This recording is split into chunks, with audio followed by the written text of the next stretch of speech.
नामुपमष्टवस्तमं ज्येष्ठराजं ब्रह्मणां ब्रह्मणस्पदानश्चन्वन्नोदिभिस्सीदसादनम् ॐ श्रीमहागणपतये नमः। श्रुतिस्मृतिपुराणानाम् आलयं करुणालयं नमामि भगवत्पादशङ्करं लोकशङ्करं सदाशिवसमारम्भां शङ्कराचार्यमध्यमाम् अस्मदाचार्यपर्यन्तां वन्दे श्रीगुरुपरम्पराम्। ॐ श्रीशङ्कराचार्य स्वामिने नमः। ॐ सहना भवतु सहनौ भुनक्तु सह वीर्यं करवावहै तेजस्विनावतीतमस्तु मा विद्विषावहै। ॐ शान्ति शान्ति शान्तिः। हरिः ॐ श्रीगुरुभ्यो नमः। हरिः ॐ। नमस्ते महोदय। शारदा राजन् भगिनी।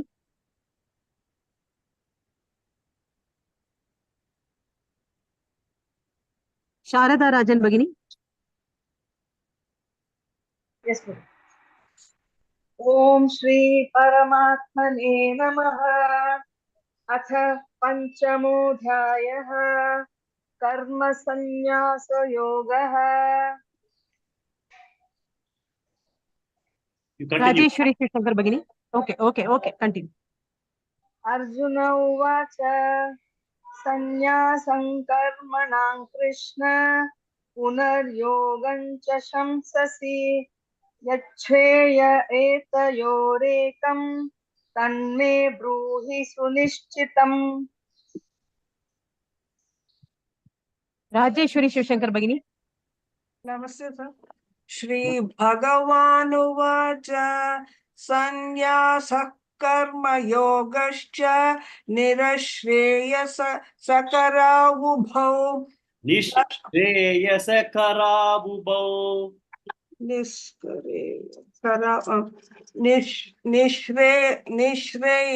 निःश्रेयसकरावुभौ तयोस्तु कर्म संन्यासात् कर्म योगो विशिष्यते। काश्मीरा भगिनी। Yes. नीयः नित्य सन्न्यासी यो न द्वेष्टि न काङ्क्षति निर्द्वन्द्वो हि महाबाहो सुखं बन्धात् प्रमुच्यते. Okay, so we did up to this shloka yesterday. A quick recap, because I may be repeating the same thing again and again, but I felt it is essential that we all need to understand these two things very clearly. There are two lifestyles only possible for moksha. Anybody who is looking for moksha and understand the purpose of life is only liberation. Then the two lifestyles are, one is karma yoga, the other one is sannyasa yoga. These are the only two, so karma yoga and sannyasa are the two lifestyles that is possible. Okay. In the case of karma yoga, the people continue to be in the world of activities. Okay. And they continue to develop the attitude of prasada buddhi. Prasada buddhi means whatever I am getting by doing the action is a prasada that comes to me. That is the buddhi that I have. Second thing is ishprarpana buddhi. Whatever actions I am doing is for the sake of God. That is the other attitude. So the attitudes are prasada buddhi, ishprarpana buddhi. Two. And then there is also a kind of attitude wherein the individual has to ensure that any situation, whatever warrants for the individual to act, that right kind of action that is required at any specific situation that an individual is facing, then he has got to act appropriately in line with the dharmas, etc. So that is the kind of action that the person does. So if you look at that way, what is the karma yoga person is going to get? By continuously having this prasada buddhi and ishvararpana buddhi, he is going to work on antakarana chutti, which is going to drive away raga and dvesha. If you look at the primary problem that everybody faces is all because of raga dveshas. I just want to take a quick reference to the second chapter wherein we studied Dhyayato Vishayan Pumsaha Sangasteshu Pajayate, Sanga Sanjayate Kama, Kamat Krudu Bijayate. You will find that the very first thing that anything happens for individuals is it comes in the mind. Once it comes in the mind, that keeps on thinking about that, that becomes an attachment for certain things. Based on the attachments and the desire starts forming, then karma comes in. So from karma, it goes to krodha, krodha bhavati sammoha, then it goes to delusion, sammoha smriti vibhramaha, then you get to into the kind of total confusion of the mind, and then smriti bhramshat buddhi nashaha. So when you look at that way, when you arrest karma, karma is nothing but raga dvesha. When you are able to arrest karma at these sense levels, then raga dveshas are the things that you are addressing. But when you're addressing karma, you are only doing it at the body sense complex, that is body and sense complex, where you are only addressing it. The other way of addressing it is, if you are able to address that in the mind itself, that is the best way, because mind is the controller of the senses and the body. So raga dveshas needs to be worked upon. A karma yogi is going to continuously be having this attitude of doing what is to be done without expecting. So he is continuously addressing on raga dveshas. He might not have won over raga dveshas, but with the attitude of that, he continuously doing that, he will be able to drive away the raga dveshas first from the body and sense, and then from the mind also. A sannyasi is a person who has decided that he will not take any obligation for doing karma, renouncing all the worldly actions towards his family, towards the society, towards everything. And he says, I am only going to pursue knowledge. A sannyasi pursues knowledge, and he has got to get the knowledge to become a jnani. A karma yogi, he is also doing the same thing. It's the other lifestyle he leads. And then by continuously working on raga dveshas, he is able to have a chitta chutti. Because of it, again, the jnana has to come. Jnana is the ultimate mean by which somebody gains liberation, by be it a sannyasi path or a karma yogi path. The other thing is that all sannyasis need not be jnanis, because they have taken sannyasa only with the intention of continuously devoting their time for understanding the self, and they may get a jnana at some point in time only. So not necessary that all the people who are orange robed need to be a sannyasi. Similarly, not necessary that all the karma yogis are yet to get enlightened. For example, they may be a karma yogi, like Janaka was a karma yogi, but he was a jnani himself. He was continuously doing all the work in the kingdom, but he was a jnani. He was not having any kind of orange robes, etc. Ramana Maharishi did not have orange robe because he is also an enlightened person. So we need to understand this very, very clearly. A karma yogi can become a jnani. A sannyasi may not become a jnani also. He may be also only the process of becoming a jnani, but he has taken a different kind of a lifestyle. Okay, so in the fourth chapter, we studied about the jnana karma sannyasa yoga, where karma, where the renunciation of actions takes place through jnana. And this chapter is, we are talking about sannyasa yoga, okay, about sannyasa. So I wanted to have a small talk on this because there could be some confusion between sannyasa and karma yoga. These two are lifestyles only, and all sannyasis need not be enlightened souls. The other important thing is that even an enlightened soul will not tell that I'm enlightened, because when they say I am enlightened, then what happens is that who is that I that is talking about enlightenment? The Atma does not reveal anything. Atma is satisfied with itself. The one that says I am enlightened person is ego. When the ego is only telling that I am enlightened, I am an engineer, I am a CEO, I am having a this. When the I comes, it is not Atma. When we say I am enlightened, then it means that the person who is talking is the ego that is talking and not the Atma. So anybody who is enlightened will not say that I am enlightened. They will be like that only. So what I am telling is that it's not possible to find out that this fellow is jnani, this fellow is not a jnani, etc. just because by looking at a person. We need to understand their lifestyles. We need to understand the way they react, the way they are able to present themselves. We have to only understand and make our own observations, because these people will not say that they are jnanis. Ramana Maharshi never said, I am enlightened. Kanchi Maharshi, Paramacharya never said, I am enlightened. No, they will not tell that. But we need to understand that this is what it is. And Vedas, etc., are only the tools that we have with which we are able to understand many of the liberation and bondage, all those things we understand only from Upanishads and Vedanta.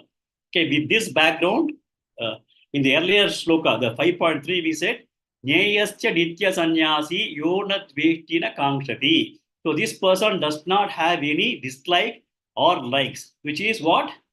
He does not have raga dveshas, which is kama. So the person is able to overcome his kama, that is likes and dislikes.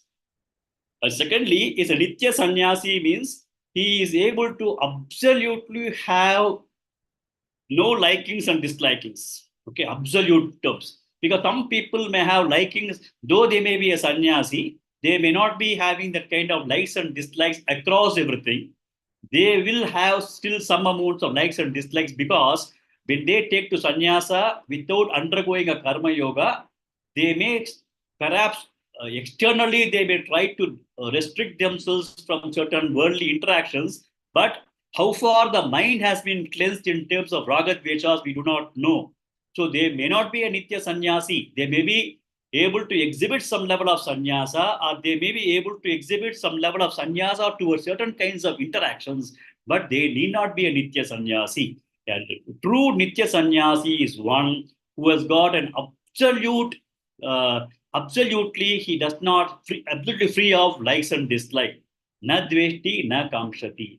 Nirbantah, he is beyond the dualities of world, sorrows and happiness, likes and dislikes, success and failure, all these kinds of dualities of life, they are out of that.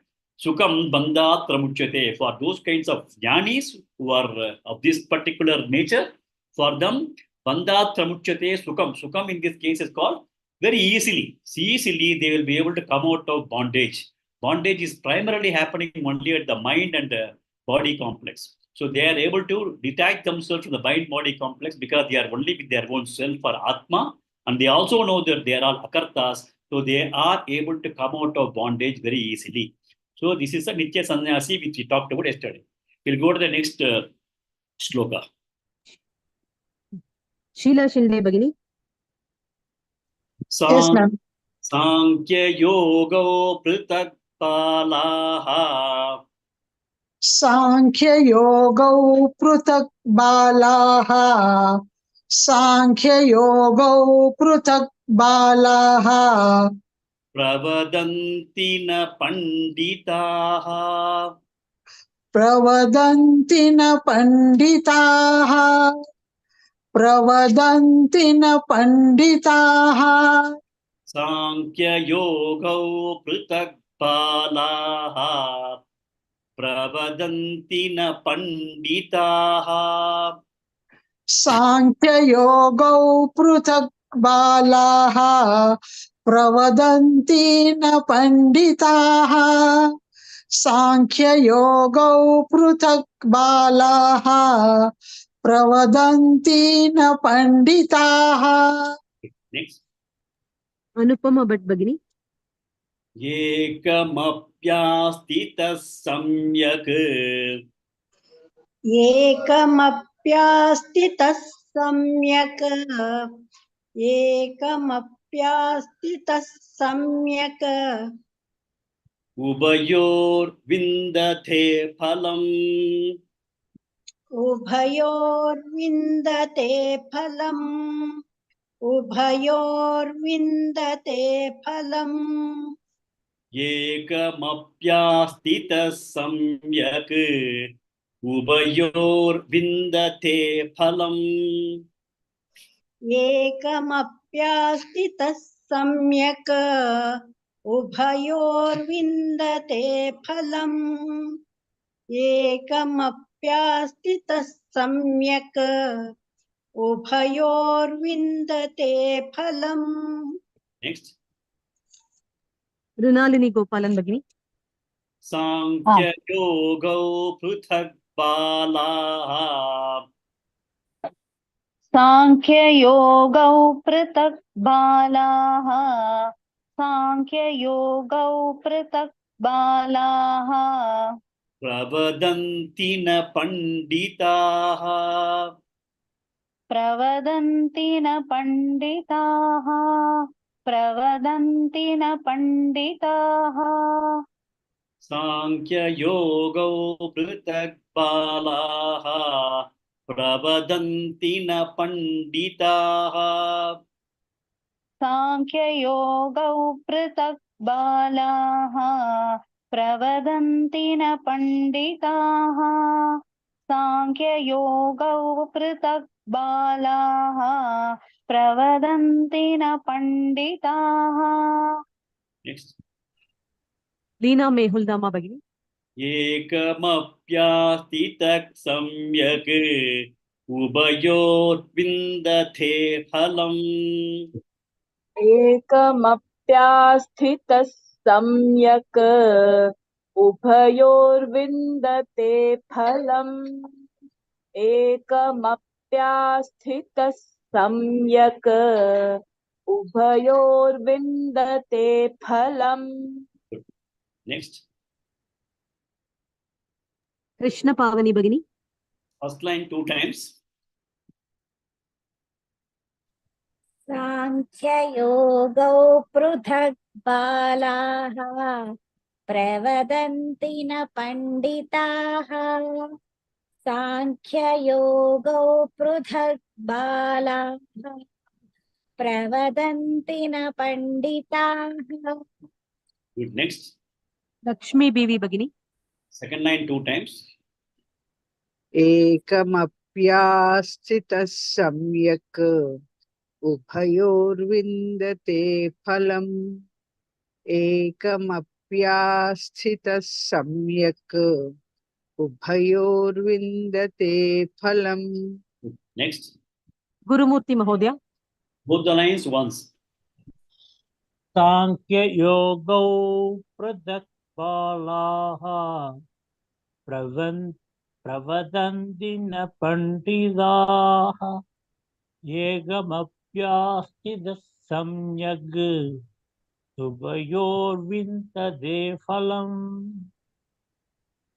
Good. Next. Vijayalakshmi आर भगिनी Both the lines. साङ्ख्ययोगौ पृथक् बालाः प्रवदन्ति न पण्डिताः एकमप्यास्थितः सम्यक् उभयोर्विन्दते फलम् Next. वीणा फानिश्री भगिनी Both the lines. नमस्ते महोदय Okay. साङ्ख्ययोगौ पृथक् बालाः प्रवदन्ति न पण्डिताः एकमप्यास्थितः सम्यक् उभयो वृन्दते फलम् Next. श्रीलक्ष्मी भगिनी Both the lines once.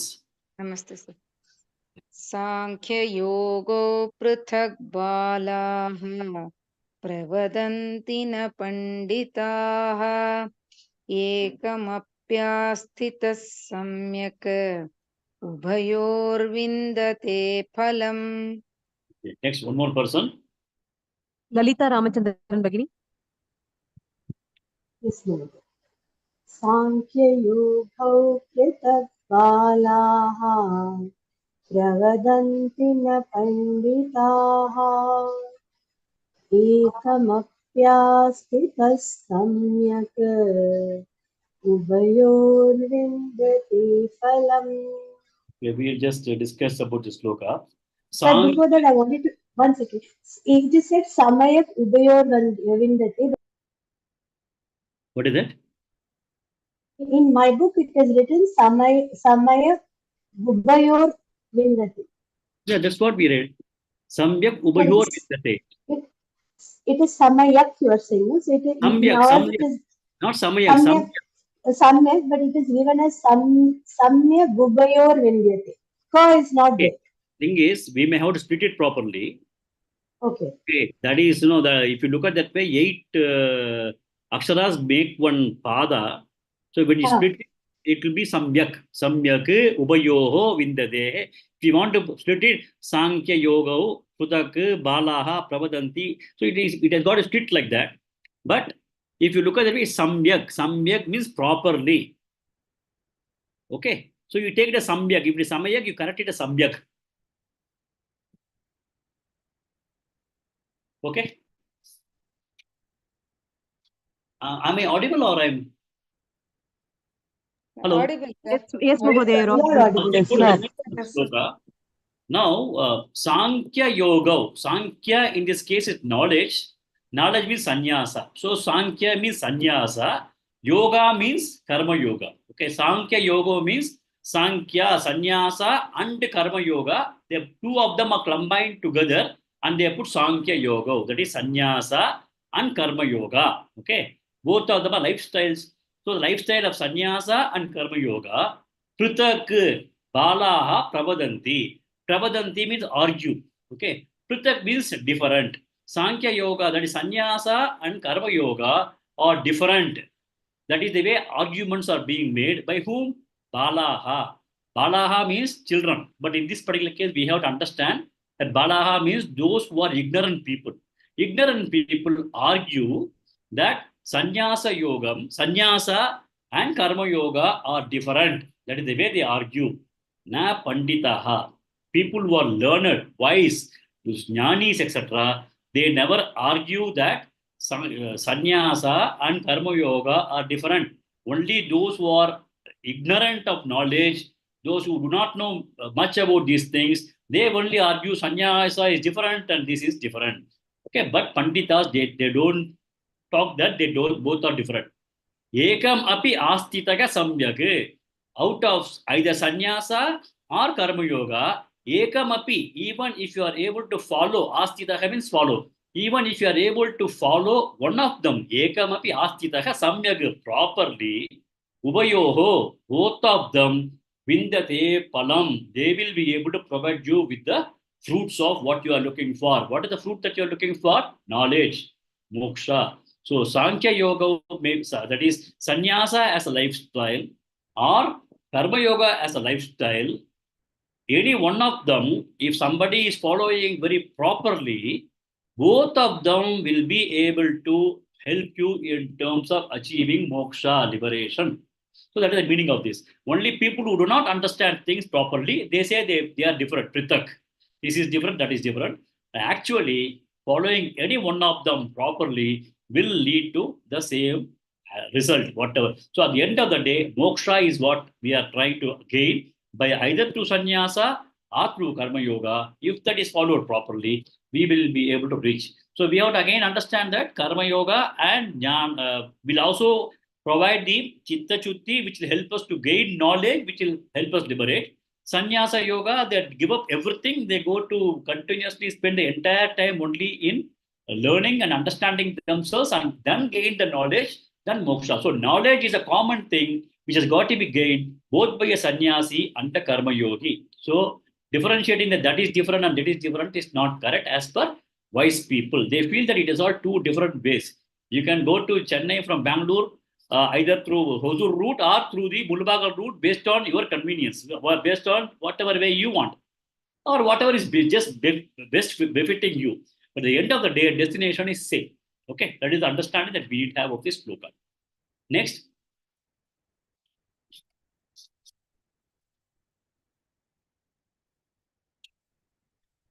Next.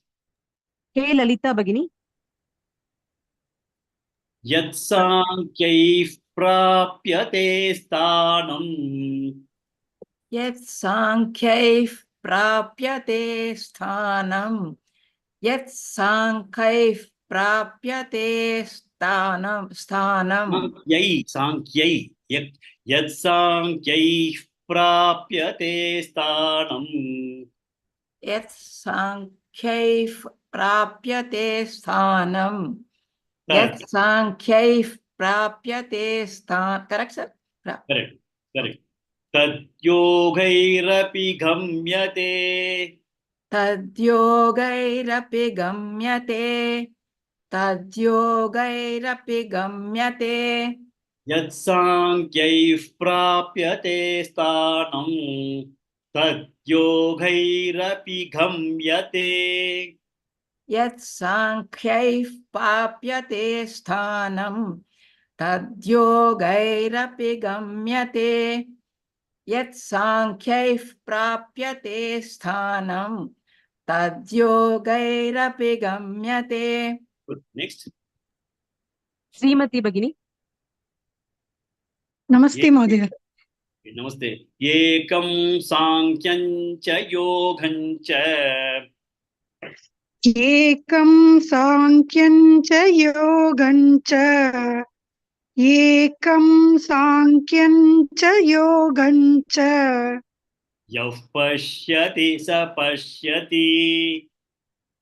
यः पश्यति स पश्यति. यः पश्यति स पश्यति. एकं सांख्यं च योगं च. यः पश्यति स पश्यति. एकं सांख्यं च योगं च. यः पश्यति स पश्यति. एकं सांख्यं च योगं च. यः पश्यति स पश्यति. Good. Thank Next. you. शरद चवन महोदय.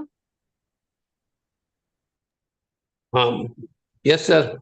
यत्साङ्ख्यैः प्राप्यते स्थानं तद्योगैरपि गम्यते.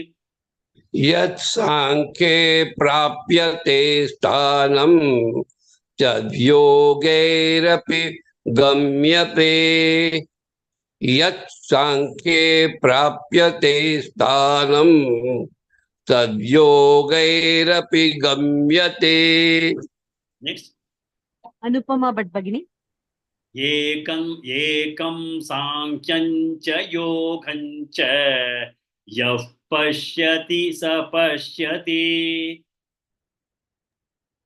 अनुपमा भट्ट भगिनी. सांख्यं च योगं च. यः पश्यति स पश्यति. एकं सांख्यं च योगं च. यः पश्यति स पश्यति. Next. साई लक्ष्मी भगिनी. First line 2 times. यत्साङ्ख्यैः प्राप्यते स्थानं तद्योगैरपि गम्यते. यत्साङ्ख्यैः प्राप्यते स्थानं तद्योगैरपि गम्यते. Next. काश्मीरा भगिनी. Second line 2 times. Yes, sir. एकं सांख्यं च योगं च. यः पश्यति स पश्यति. एकं सांख्यं च योगं च. यः पश्यति स पश्यति. Next. विजयलक्ष्मी आर भगिनी. Both the lines. यत्साङ्ख्यै च प्राप्यते स्नानं यद्योगैरपि गम्यते. एकं साङ्ख्यं च योगं च. यः पश्यति स पश्यति. Next. कृष्ण पावनी भगिनी. यत्साङ्ख्यैः प्राप्यते स्थानं तद्योगैरपि गम्यते. एकं साङ्ख्यं च योगं च. यः पश्यति स पश्यति. Good. One more person. Rajeshwari Shivshankar भगिनी. यत्साङ्ख्यैः प्राप्यते स्थानं तद्योगैरपि गम्यते. एकं साङ्ख्यं च योगं च. यः पश्यति स पश्यति. Good. One more person. Anupama Bhatt भगिनी.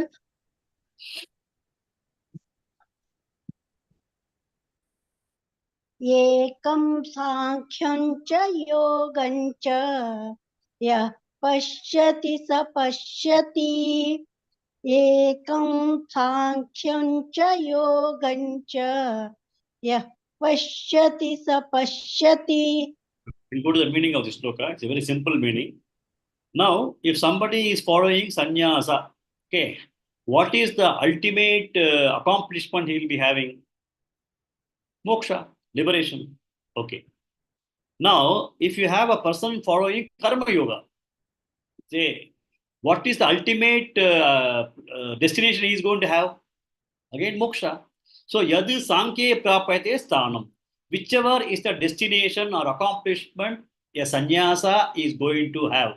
Sankhya prapyate. Yadu sthanam, whichever thing that is going to gain. Tad, same, yoga a person who is doing karma yoga, api, also gamyate.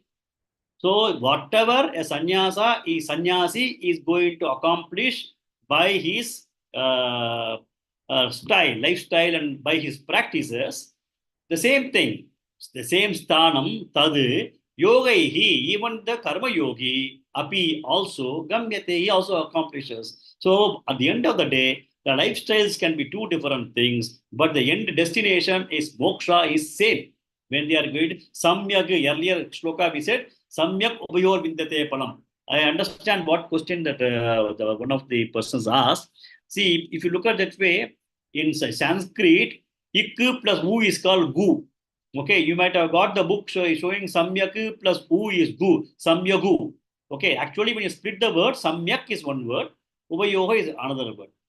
So why I told samyak here is that when they follow it properly. So when they follow properly, whether sannyasa or what is that karma yoga, they will be able to reach the same destination, which is moksha. Prasthanam is moksha. Then ekam sankyancha yogancha. Yah pashyati sa pashyati. The person who is seeing the knowledge, that is, karma yoga as well as knowledge or sannyasa as the same thing. If say somebody is able to see it, then that is the person who has really realized himself. Because he sees sannyasa is only a mean by which he is doing it. Karma yogi is another thing by which they are doing it. So for him, both of them look to be, same. They're all studying for the same kind of purpose. So for those people who have realized themselves, they look at both Sankhya Yoga and Sannyasa Yoga and Karma Yoga as the same thing. Ekam, Sankhyam and Yogam are same. Ekam, the one who sees like that, Yaha Pashyati, Sak Pashyati. In fact, that is the person who has seen himself. That is who is the realized soul. So here it says that the lifestyles can be different, but the destination is same. And the one who can see, one who has realized himself, he does not look at Sankhya route or Karma Yoga route as two different things. He looks at them as the same thing. He does not look at them differently. The earlier shloka also said that, no? Sankhya Yojo Prutak Balaha. So they don't differentiate. These people do not differentiate that because they have realized themselves. Okay. Next. Sai Lakshmi Bagini. Namaste. Sanyasastu mahabaho. Sanyasastu mahabaho. Sanyasastu mahabaho. Dukkhamaptumayogataha. Kamaptumayogataha. Dukkhamaptumayogataha. Sanyasastu mahabaho. Dukkhamaptumayogataha. Sanyasastu mahabaho. Dukkhamaptumayogataha. Sanyasastu mahabaho. Dukkhamaptumayogataha. Good. Next. Sheila Shinde Bagini. Yes, sir. Yoga yukto munir brahma. Yoga yukto munir brahma.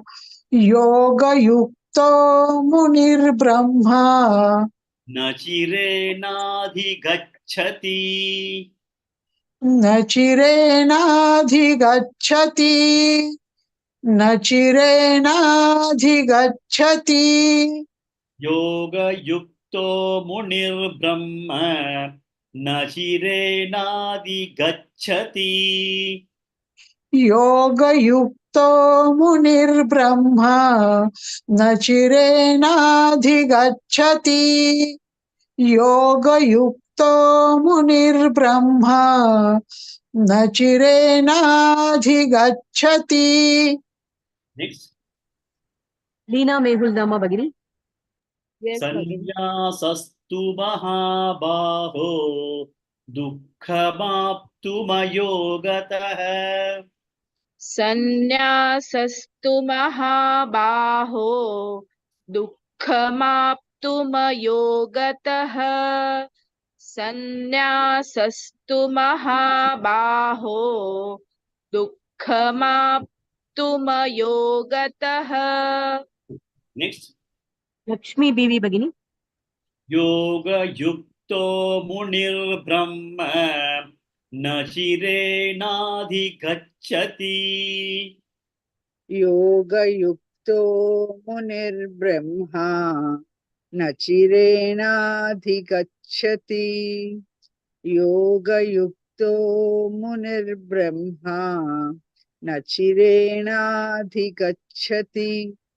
Good. Next. Sharada राजन भगिनी. First line 2 times. Yes. Sannyasasthu mahabaho dukkhamaptumayogatah. Sannyasasthu mahabaho dukkhamaptumayogatah. Good. Next. Gurumurthy महोदय. Second line Yes, 2 ma'am. times. योगयुक्तो मुनिर्ब्रह्म निचेरणाधिगच्छति. योगयुक्तो मुनिर्ब्रह्म नचिरेणाधिगच्छति. Good. Next. श्रीलक्ष्मी भगिनी. Yes, sir. Both the lines, sir. Both the lines once. Yes, sir. Sannyasastu mahabaho dukkhamaptumayogatah yogayukto munirbrahma na chirenadhigacchati. Good. Next. श्रीमती भगिनी. Both the lines. Yes, ma'am. संन्यासस्तु महाबाहो दुःखमाप्तुमयोगतः. योगयुक्तो मुनिर्ब्रह्म न चिरेणाधिगच्छति. Good. Next. वीणा फानिश्री भगिनी. Yes, ma'am. सन्न्यासस्तु महाबाहो दुःखमाप्तुमयोगतः. सन्न्यासस्तु महाबाहो दुःखमाप्तुमयोगतः. योगयुक्तो मुनिर्ब्रह्मा न चिरेणाधिगच्छति. Next. One more person. शरद चवन महोदय.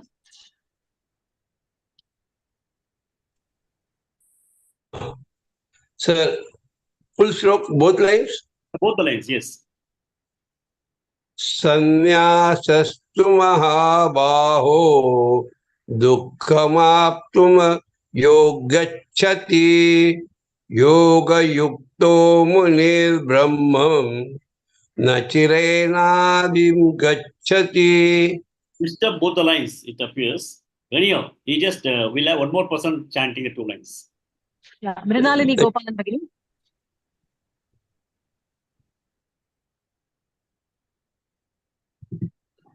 मृणालिनी गोपालन भगिनी.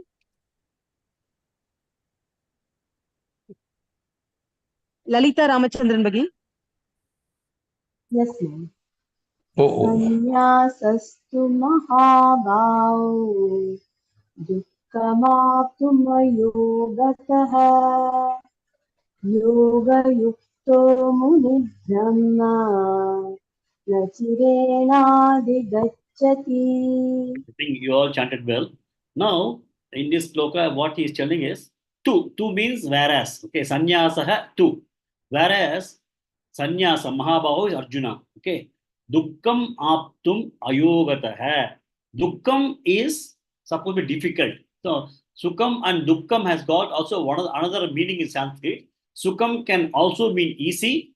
Dukkam can also mean difficult. So in this particular case, Dukkam stands for difficulty. Dukkam aptum. Aptum means accomplishing is difficult. For whom? Ayogatah. The one who has not followed Karma Yoga. The one who has not Karma Yoga, Arjuna, Mahabaho, Dukkam aptum ayogatah. He is going to find it extremely difficult. The one who is not following Karma Yoga, ayogatah. Sannyasa. He will find it extremely difficult to follow sannyasa if he has not followed Karma Yoga. That's what he's telling Arjuna. A person who takes up sannyasa straight away from any one of the ashramas he has been in without Karma Yoga, for him is not going to be easy. Because for becoming a jnani, we have to ensure that we are able to effectively take away our raga dveshas. So raga dveshas should be gone from our body complex and also mind complex. Sannyasis, maybe because they are wearing an orange robe, when they take it up before getting jnana, they have gone to take up sannyasa. They perhaps of that kind of thing, they may be restricting their senses and actions, because everybody will figure out, no, I don't expect this to be done by a sannyasi. So externally they'll be able to constrain themselves. But if the mind has still not been out of raga dveshas, they'll find it extremely difficult. One. Secondly, so the most important thing is to get jnana, raga dveshas have got to be mastered. You cannot be under the spell of raga dveshas. Be it a karma yogi or a sannyasi, if you are under the spell of raga dveshas, it is not possible to get jnana. But a person who is a karma yogi, when he is continuously working, initially he'll be working at the body sense level in terms of raga dveshas, and then he will also start operating at mind level of getting the thing under control of raga dveshas. So what happens is that he is continuously interacting with the world. He is rubbing with lot of situations, and in all those situations, he is continuously focusing and then putting effort to overcome his raga dveshas at body level, sense level, and also at mind level. He is much capable in terms of managing sannyasa, because he has been able to work with worldly interactions. He has been in the tough situations, like a person who has been in the army. He has been absolutely tough. All situations he has faced. That fellow, when you put him on some kind of a task or a civil job, you do a fabulous job. Similarly, a karma yogi has been very well weathered in terms of facing all challenges in terms of the worldly life. And despite that, he was a karma yogi of managing his raga dveshas, body, mind, sense complex. Then he becomes much better candidate to be a sannyasa against a person who is straight away becoming a sannyasa. That is what Bhagavan says, Dukkam aptum ayogatah. If he is not taking karma yoga path, sannyasa is going to be extremely difficult. Yoga yuktaha, the person who has committed his life for sannyasa, munihi, the one who has got capability of reasoning and logical understanding, brahmam nachirenadi gacchati. He will be able to achieve moksha much faster. He says that a person, a karma yogi, will be able to achieve, because of his reasoning, achieve that liberation much faster. So sannyasa, not going to the route of the path of lifestyle of a karma yogi, is going to be extremely difficult. That is what Bhagavan says here. And some of the people who take the sannyasa are not able to, are going away because they are not able to face the problem that they have in the worldly life, which means they are wanting to take sannyasa, that is raga for sannyasa is there in them, because they got a dvesha for worldly life. They are going to take sannyasa with raga and dvesha. They want to take sannyasa raga, and dvesha is they are not able to cope up with the worldly life. Such people will not be successful as a sannyasi. A sannyasi has got to be fully weathered into the raga dveshas and have the capability of accepting as what is that? Prasada buddhi should be there. Ishvara arpana buddhi should be there. And they have to be, with people and with society, with the world. And then they get themselves absolutely rubbed against all situations. They become the best candidate for sannyasa. They take the shortcut, he says, it's going to be extremely difficult. Because the kind of mental makeup required is very, very demanding.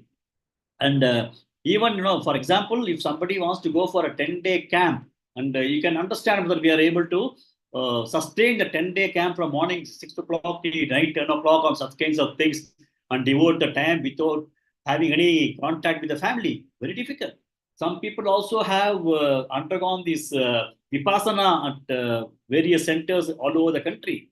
Those 10 days of sitting over there, cut off from the world, that itself is a test whether we are capable of getting into that kind of contemplative thinking ourselves and taking up such kinds of cutting ourselves totally from the worldly efforts. Okay, so that's what here he says, that sannyasa is not easy.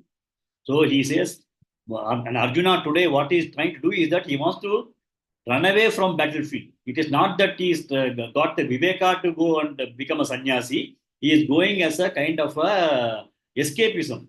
For escape route, taking sannyasa will be disastrous. It is for everybody, including a normal people. We can say that if you are going to think that by sannyasa I can get out of all my responsibilities and then I'll become moksha, I think he is in the wrong thinking. So this is what Bhagavan has very, very clearly told in this sloka. Sannyasah tu mahabaho dukkam aptum ayogatah yoga yuktah munihi brahma nachirenadi kacchati. Okay. Next sloka. Veena Fanishri Bhagini. Yes, ma'am. Yoga yukto vishuddhatma. Yoga yukto vishuddhatma. Yoga yukto vishuddhatma. Vijitatma jitendriyah. Vijitatma jitendriyah. Vijitatma jitendriyah. Yoga yukto vishuddhatma. Vijitatma jitendriyah. Yoga yukto vishuddhatma. Vijitatma jitendriyah. Once again. Yoga yukto vishuddhatma.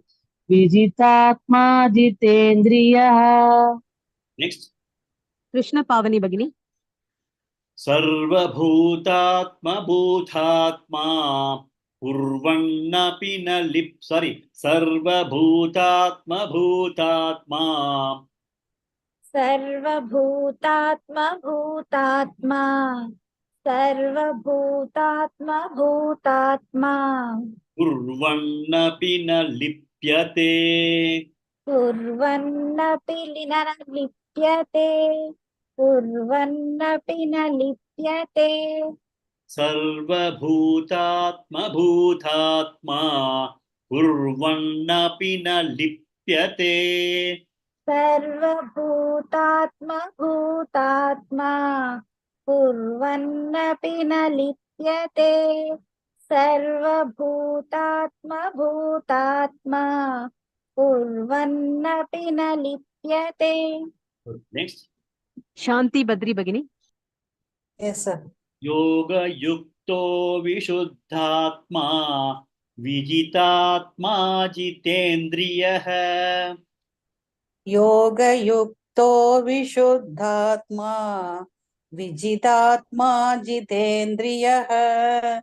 Yoga yukto vishuddhatma. Vijitatma jitendriyah. Next. Kashmira Bhagini. Sarva bhutatma bhutatma. Purvannapi na lipyate. सर्वभूतात्मा भूतात्मा कुर्वन्नपि न लिप्यते सर्वभूतात्मा भूतात्मा कुर्वन्नपि न लिप्यते. Next. Vijay Lakshmi R Bhagini. First line 2 times.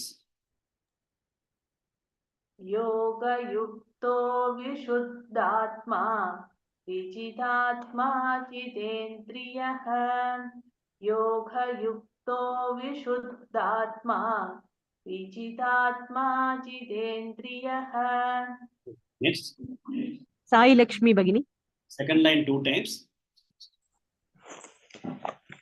सर्वभूतात्मा भूतात्मा कुर्वन्नपि न लिप्यते सर्वभूतात्मा भूतात्मा कुर्वन्नपि न लिप्यते. Good. Next, Sheila Shinde Bhagini. both the lines. योगयुक्तो विशुद्धात्मा विजितात्मा जितेन्द्रियः सर्वभूतात्मभूतात्मा कुर्वन्नपि न लिप्यते. Next, Lakshmi Devi Bhagini. both the lines. Yes, sir. योगयुक्तो विशुद्धात्मा विजितात्मा जितेन्द्रियः सर्वभूतात्मा भूतात्मा कुर्वन्नपि न लिप्यते. Very good. Next, Sri Lakshmi Bhagini. both the lines. Sir. योगयुक्तो विशुद्धात्मा विजितात्मा जितेन्द्रियः सर्वभूतात्मभूतात्मा कुर्वन्नपि न लिप्यते. Good. One more person. Srimati Bhagini. Yes, sir. योगयुक्तो विशुद्धात्मा विजितात्मा जितेन्द्रियः सर्वभूतात्मभूतात्मा कुर्वन्नपि न लिप्यते. Good. I think we'll go to the meaning of that. The Yoga Yukto, we had that in the earlier Shloka also. No? Yoga Yukto Munir Brahma. Yoga Yukto, I told, is a Karma Yogi. We need to add another adjective to it. It's not only a Karma Yogi, but a Karma Yogi who is strictly and properly a Karma Yogi. Because Karma Yogi will initially he'll be just starting, but he is a person who is the advanced stage of Karma Yoga and strictly adheres to Karma Yoga principles. Okay. So now, by continuously being properly following Karma Yoga, he becomes a Yoga Yukta. So Yoga Yukta, what are the three things that he is going to be achieving? Ultimate accomplishment is going to be moksha. But by being a Karma Yogi, he achieves three things. One is, first thing, Vishuddhatma. He will be able to have his Antakarana Chutti, Shuddha. Okay, so that he is able to clean his mind complex very well. Okay, Shuddha. Then Vijitatma. Vijitatma is what? He is able to have a full control in terms of his body actions. Okay. So he has got a control on his body actions. And third thing is Jitendriya. He has been able to win over his senses. So this person has got a lot of purity in his mind. He is able to have a wonderful control over his bodily actions. And he is also able to have Jitendriya, able to have a mastery over, control over his senses. Once he has control over his senses, sense objects will automatically follow him. Because we have read it in the 4th chapter that Bhasmasat Kurte Jana. If you look at that way, if all these world of objects, Vishayan, everything will be in the senses, it will get burnt. So when he is able to have a control over the senses, the world of objects also will be absolutely under control for him. So Yoga Yukta, he is Vishuddhatma, Vijitatma, Jitendriya. He is going to have purity into his mind, he is continuously Antakarana Chuti. Then he has been able to absolutely have control over his actions, and also he is able to have absolute control over his indriyas, that is the senses. Sarva Bhuta, Atma Bhuta, Sarva Bhuta, Atma Bhuta, Atma. Sarva Bhuta, Atma Bhuta, Atma. What is his personal thing is that he is able to see his Atma in Sarva Bhuta. His Atma, his self, he is now gone to that level of seeing in everything that he sees, the self that is in them, he was able to see as the self in himself. He is able to now see Sarvam Brahmamayam, Sarva Bhuta, Atma Bhuta Atma, Sarva Bhuta, Atma Bhuta Atma. In such kind of a situation, for those people Kurvannapi, even though they will be engaged in actions, karmas na lipyate. They do not touch him. They do not stick on to him. Lipyate is stickiness. They don't stick to him. So a continued practice of karma yoga properly will be able to provide Vishuddhatma, Vijitatma, Vijitendriya. Then Sarvabhuta, Atmabhuta Atma, Purvannapi na lipyate, because he is able to see in every self, everything that he says, all the bhutas, the self or the divinity in them is a divinity that is also there in him. Sarvam Brahmamayam, that's what he says. And for those people, Purvannapi, though they may be engaged in actions, that is not going to be sticking to them. Na lipyate. Okay. So this is the next sloka. So what I shall do is I'll take the two slokas, 5.8 and 5.9 for chanting purposes, chanting learning. And meaning maybe we'll take it up tomorrow because they both have to be understood together. Okay. Now we'll only take up the chanting of these two. Okay. Who is coming? Gurumurthy Mahodaya. Yes, sir. Naiva kinchit karomiti. Naiva kinchit karomiti. Naiva kinchit karomiti. Yukto manyeta tattvavid. Yukto manyeta tattvavid. Yukto manyeta tattvavid. Naiva kinchit karomiti. Yukto manyeta tattvavid. Naiva kinchit karomiti. Yukto manyeta tattvavid. Naiva kinchit karomiti. Yukto manyeta tattvavid. Good. Now, before chanting the next line, I'll just tell you certain things so that it will be easy for you to chant that. When you Pashyan is the person who sees, okay? Pashyan. So Pashyan means Pashya is see. Aham Pashyami means I am seeing. Okay. Tam Pashyasi means you see. So Pashyan means the seer. So Pashyan means seeing. Okay. Shunvan is hearing. Okay. Pashyan is seeing. Shunvan is hearing. Sprushan. Sprushan is having a sense touch. Touching others is Sprushan. Jigran is smelling. Okay. So there are four things he is talking about. Pashyan, Shunvan, Pashyan, Shunvan, Sprushan, Jigran. Okay. Other one is Ashtnan. Ashtnan is eating. Ashtnan, Gachan. Gachan is going. Ashtnan, Gachan. Swapan is the person who is sleeping, or what is that? Swapa. So he is sleeping. And Swasan. Swasan is Swasa. The one who is breathing. So, person who is a seer is a Pashyan. Shunvan is a hearer. Sprushan is the one who is sensing with a touch. Jigran is smelling. Atnan is eating. Gachan is going. Swapan is sleeping. And Swashan is breathing. So he is putting it. We are all, if you look at an individual, we do all these things. Pashyan, Shunvan, Sprushan, Jignan, Jigran, Ashtan, Gachan, Swapan, Swasan. So this is the word. This is the second line. So I thought I'll first tell you this because many people have difficulty in pronouncing this. Now somebody can come for chanting. Shanti Badri Bagini. Yes, sir. Pashyan, Shunvan, Sprushan, Jignan, Jigran. Pashyan, Shunvan, Sprushan, Jigran. Go ahead. Pashyan, Shunvan, Sprushan, Jigran. Very good. Ashnan, Gachan, Swapan, Swasan. Ashnan, Gachan, Swapan, Swashan. Once again. Ashnan, Gachan, Swapan, Swashan. Good. Pashyan, Shunvan, Sprushan, Jigran. Ashnan, Gachan, Swapan, Swasan. Pashyan, Shunvan, Sprushan, Jigran. Sparsham cholvali, yeah. Sprusham. Sprusham jigran. पश्यन् शृण्वन् स्पृशन् जिघ्रन् अश्नन् गच्छन् स्वपन् श्वसन् Very good. Once again.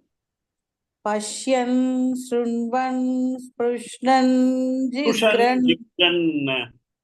स्पृशन् जिघ्रन् अश्नन् गच्छन् स्वपन् श्वसन्.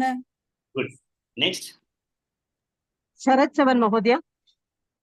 Naiva kinchit karomiti yukto manyeta tattvavit.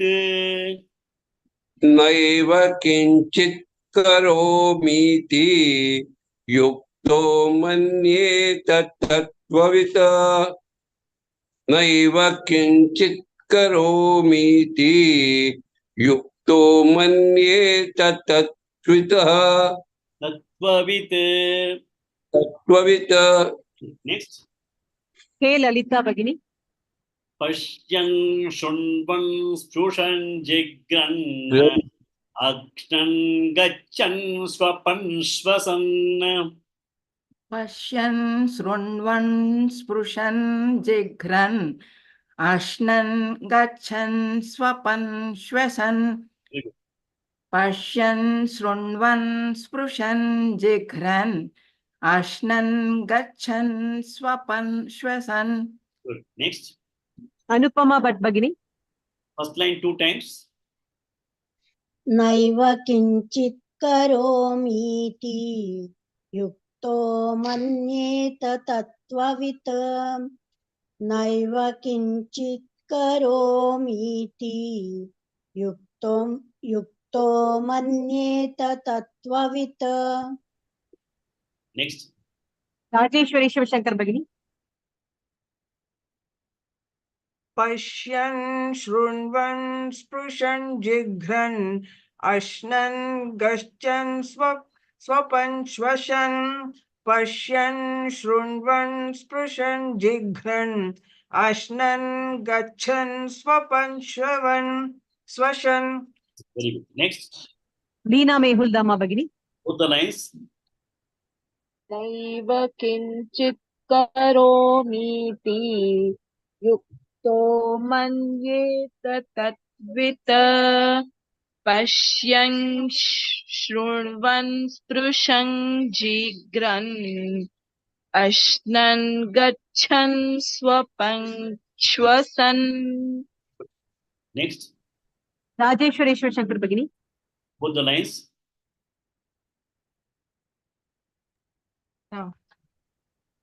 नैव किञ्चित् करोमीति युक्तो मन्येत तत्त्ववित् पश्यन् शृण्वन् स्पृशन् जिघ्रन् अश्नन् गच्छन् स्वपन् श्वसन्.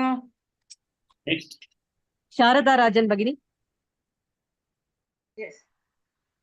नैव किञ्चित् करोमीति युक्तो मन्येत तत्त्ववित् पश्यन् शृण्वन् स्पृशन् जिघ्रन् अश्नन् गच्छन् स्वपन् श्वसन्. Next. Lalita Ramachandran Bhagini. Yes, ma'am. नैव किञ्चित् करोमीति युक्तो मन्येत तत्त्ववित् पश्यन् शृण्वन् स्पृशन् जिघ्रन् अश्नन् गच्छन् स्वपन् श्वसन्. I think we'll close today with this. Tomorrow we'll take the other one also, and then again try these 2 slokas and go for the meaning. Okay, I'll quickly go to the Sankhya Yoga Pruthak Balaha Pravadanti na Panditaha Ekamapyastita Samyak Ubayor Vindate Phalam Yat Sankhyaif Prapyate Sthanam Tat Yogairapi Ghamyate Ekam Sankhyancha Yogancha Yah pashyati sa pashyati sannyāsastu mahabāho dukkhamāptumayogataha yoga yukto munir brahma nachirenādi gacchati yoga yukto vishuddhatma vijitātma jitendriyaha sarvabhutātma bhutātma urvannapi na lipyate naiva kinchit karomiti yukto manyeta tattvavit pashyan shunvan sprushan jigran ashtan gachan swapan swasan Om Purnamada Purnamidam Purnat Purnamudachyate Purnasya Purnamadhaya Purnameva Vashishyate Om Shanti Shanti Shanti